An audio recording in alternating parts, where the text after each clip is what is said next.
about this place only. This is a peaceful place, so I chose second time to come here. The thing is the feel of this place. ಕನ್ನಡದಲ್ಲಿ. So ಮತ್ತೆ ಅದೇ ಪ್ಲೇಸಿಗೆ ಬಂದಿದ್ದೀನಿ, but ಮೊದಲಿನ ಥರ feel ಇಲ್ಲ ಇವಾಗ.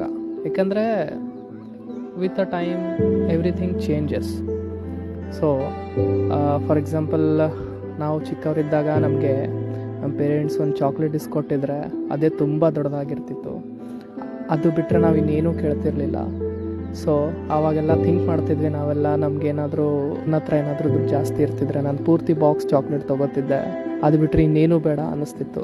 But ಇವಾಗ ಯು ಹ್ಯಾವ್ ಮನಿ, ನಮ್ಮ ಹತ್ರ ದುಡ್ಡು ಇದ್ರೂ ನಾವು ಹೋಗಿ ಒಂದು ಬಾಕ್ಸ್ ಚಾಕ್ಲೇಟ್ ತೊಗೊಂಡ್ರು ಆ ಫೀಲ್ ನಮಗೆ ಇವಾಗ ಬರಲ್ಲ.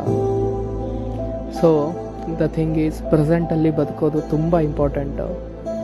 ಪ್ರೆಸೆಂಟಲ್ಲಿ ನಮಗೆ ಇವಾಗ ಏನಿದೆ ಅದರಲ್ಲಿ ಎಷ್ಟು ಖುಷಿಯಾಗಿ ಬದುಕ್ತೀವಿ ಅನ್ನೋದೇ ಇಂಪಾರ್ಟೆಂಟು. ಯಾರಿಗೆ ಗೊತ್ತು ನಾಳೆ ಅದು ಇರುತ್ತೋ, ಮೇ ಬಿ ನಾಳೆ ಜಾಸ್ತಿ ಆಗ್ಬೋದು, ಬಟ್ ಆ ಥಿಂಗ್ಸ್ ಜಾಸ್ತಿ ಆದಮೇಲೂ ಆ ಫೀಲ್ ಒಂದೊಂದು ಸರ್ತಿ ಬರಲ್ಲ. ಆ್ಯಂಡ್ ಇನ್ನೊಂದು, like places, things and people, everything will change with a time and nothing is permanent.